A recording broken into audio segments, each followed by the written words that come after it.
ధర్మస్థలంలో ఇంకా మానవ కళేబరాలు బయటపడుతున్నాయి. ఇప్పటిదాకా 6 చోట్ల లభ్యమయ్యాయి. DNA టెస్టుల కోసం ఆ ఎముకలని ఫోరెన్సిక్ ల్యాబ్ కి పంపిస్తున్నారు. చనిపోయిన వారి వయసు 22 ఏళ్ల కన్నా కూడా తక్కువ ఉంటే ఫలితాలు చాలా స్పష్టంగా వస్తాయని ఫోరెన్సిక్ నిపుణులు చెప్తున్నారు. 1995 నుంచి 2014 వరకు 11 ఏళ్ల పాటు ధర్మస్థలంలో దారుణ హత్యలు జరిగాయన్నది ఆరోపణ. అయితే ఇది ప్రచారం కాదు, నిజంగానే ఏదో జరిగింది. ఏదో కాదు, ఊహ కందనంత ఘోరాలు జరిగిపోయాయి. కానీ ఏళ్లు గడిచిపోయాయి, ఎవరికి తెలియలేదు.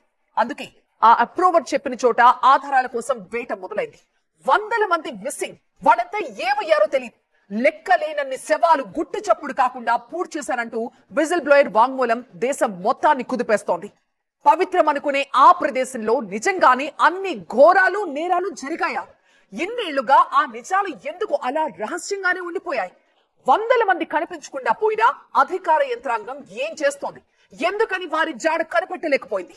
కర్ణాటకలోని ధర్మస్థలం మిస్సింగ్స్ వెనుక, మిస్టరీ వెనుక ఊహించని ఘోరాలు బయటపడబోతున్నాయా? అసలు ఏం జరిగింది అక్కడ? ఒకే ఒక్కడు పాప భీతితో నోరు విప్పాడు. ప్రాణ భయంతోనే ఆ పని చేశాను అన్నాడు. లెక్కలేనన్ని శవాలను అతనే పూడ్చానని చెప్పాడు.